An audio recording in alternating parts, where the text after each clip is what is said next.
probably wondering what Cookin Docs is about. Well, it's where physicians cook with their patients. And today we are going to feature a gluten-free diet for patients that suffer from celiac disease. And the meal today that we're featuring is ratatouille. And the reason why ratatouille was picked is because it's an all-vegetarian stew. It's originally from the south of France, and it's made up completely of vegetables, although you can add protein such as meat to it at another point in time. And so we're going to begin by chopping up the different vegetables.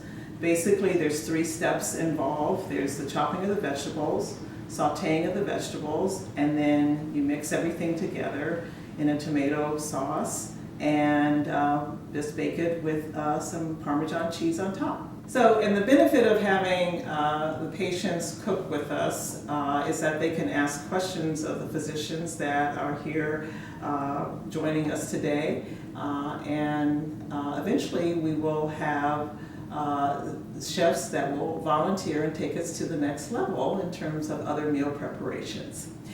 So first we'll get started with chopping up the vegetables. And so we have, so the ingredients in zucchini include eggplant, which is high in fiber, B vitamins, and copper and manganese. Also niacin and folate. We have peppers here that are high in vitamin C. We have 3 different colors and varieties of peppers. And we also have the squash family. We have both zucchini and yellow squash. Zucchini in particular is high in water, but also vitamin C. Towards the end, after we finish the sauteing and mixing of the ingredients, we'll be adding tomatoes, which will add vitamin C and lycopene, biotin, B6, and niacin. So I'm going to hand out to our guest patients today. So what you'll need to do with the squash is we want to usually cut off the ends.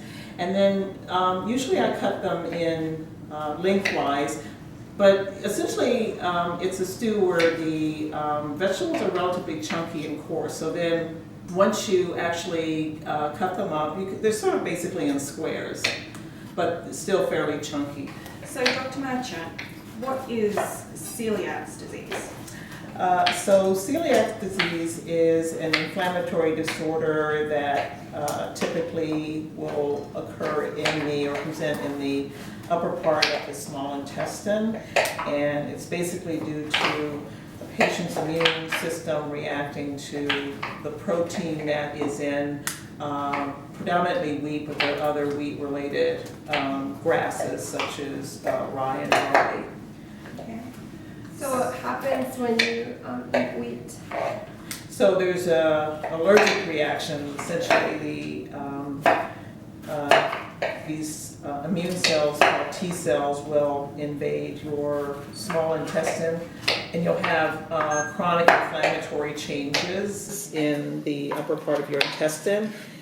The location is important because that's where you absorb all of your nutrients, and so patients eventually will present with some malabsorptive disorders. You can present with diarrhea. You can present with iron deficiency anemia, and long term you can actually develop a type of lymphoma.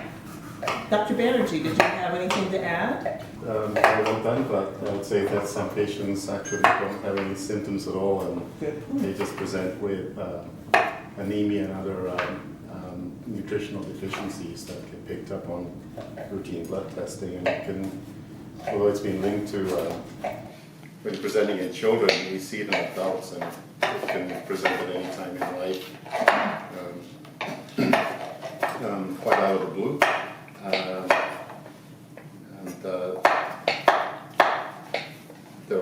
There are some blood tests that one can do to try and detect this disease. Usually needs a biopsy of the intestine to confirm it. And Dr. Banerjee, is it a genetic disease?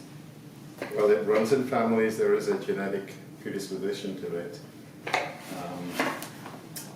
And then something happens that sets up the immune reaction and causes people to develop this disorder. And when you say something happens, like something like what? That's not always known, but sometimes it's been related to infections with some of our viruses. One virus in particular that's very similar to in structure to gliadin, which is in gluten, which is in wheats and bread. And So initially, the order in which the peppers or the food is prepared is probably in order more of how they will cook. So the onions have actually already been caramelized, so basically a saute approach. Didn't add any oil, but you didn't get the sweetness of the onion to come out because you don't have the oil, it just caramelizes. And so that's actually already been added to the dish. The next step will be to saute the eggplant. And one thing about eggplant is that you want to cook it in oil, but at a very high temperature because it will tend to absorb the oil. I'm using olive oil here so that even when it does soak up like a sponge, it will permeate the dish, and so things won't stick to the bottom anyway. So I won't add any extra olive oil, which in some recipes they will do that. So what you can see is that we're dicing things at about this size so that they'll cook relatively rapidly. And because the dish basically takes about an hour and 15 minutes. Probably the most time-consuming part is doing the chopping, which you can do ahead of time and then just throw the vegetables in the freezer and fold them out when you need to. Yes, so leaving the skin on, again, a lot of the vitamins tend to be in the skin, and there are some people will take the skin off, but one problem with if you skin it is that you're going to have this fleshy part that will tend to absorb the oil. So adding the eggplant, so really try to, and one thing about eggplant is that well, all vegetables have a lot of water in it. I'm using a cast iron skillet and a gas stove because it just distributes the heat well. And then a seasoned cast iron skillet, the food doesn't stick as much as with some of the other types of skillets. So this is my favorite one to cook in. Okay, so, and we're just going to add a little bit of salt because it's nice to season the vegetables while they're cooking too. We can probably do a little bit of a taste test at the end to make sure we have enough salt.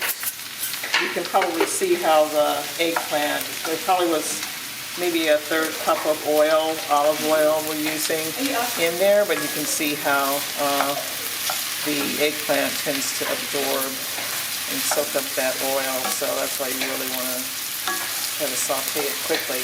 I find that if you cook eggplant in the oven, it will tend to be chewy. For the ratatouille, it may not make that much difference because it's going to be baked again anyway, but the downside, or I should say the upside of actually cooking it in the oven is that you probably can get away with less oil.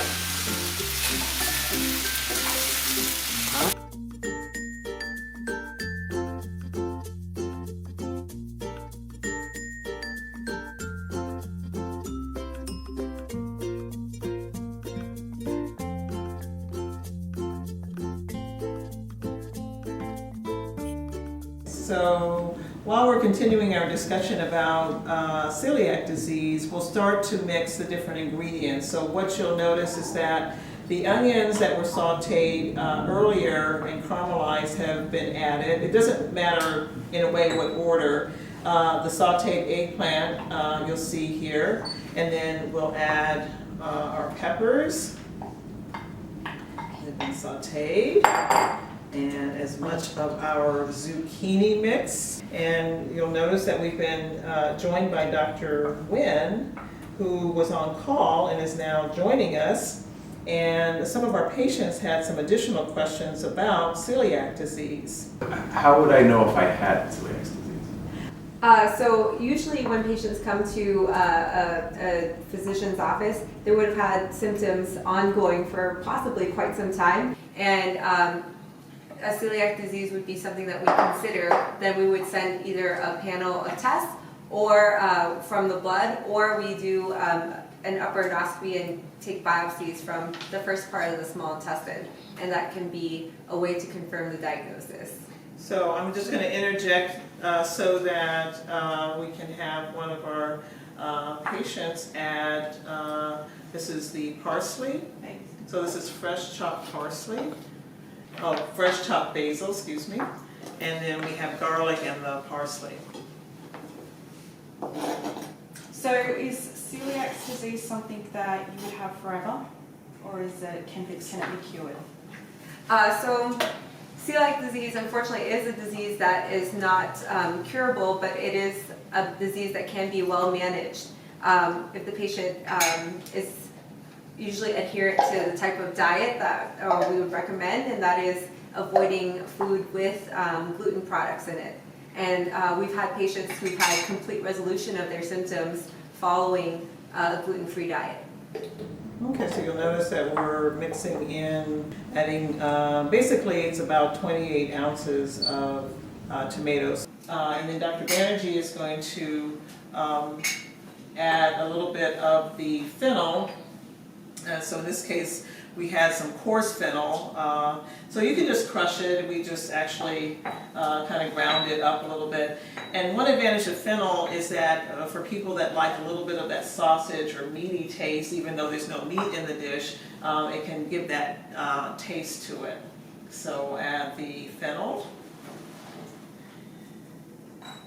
Yep. And then Dr. Nguyen, you want to add the thyme? Sure. And so this is some coarse thyme. Okay, levelly? Yeah. Okay.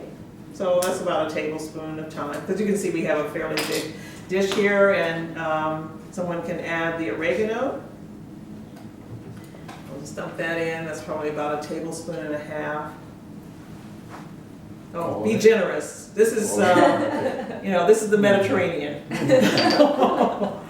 And then we really need now a little salt and pepper. So this is, always the tricky part. So, it's a pretty big dish, and we're going to stir it up. But we'd rather err on the side of having less salt, because you can never desalt something. And just before we stick it in the oven, we'll add a bay leaf. So that's what those look like. And actually we have our crushed pepper grinder. So add some crushed pepper. You can also add, so some people that really like it spicy, you could add something like chili powder or chili pepper, or crushed red pepper I like. But we'll just go with the black pepper today. And so somebody want to finish kind of tossing it?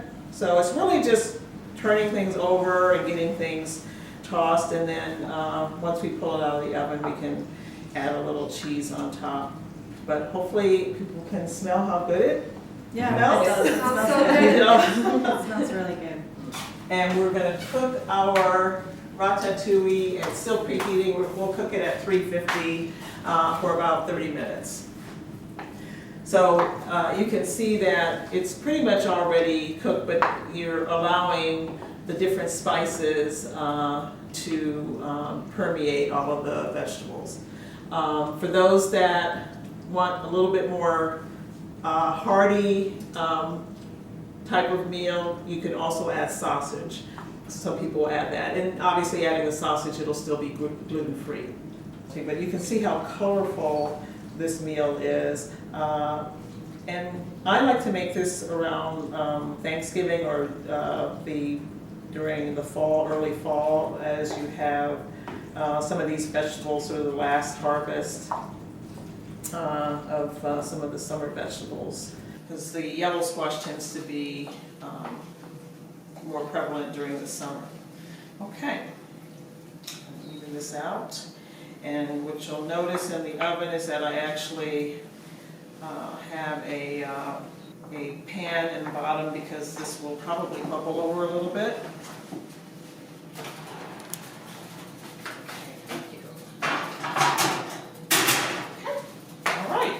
So we'll wait 30 minutes. So there's a variety of ways you can, it's basically a stew. You can serve it as is.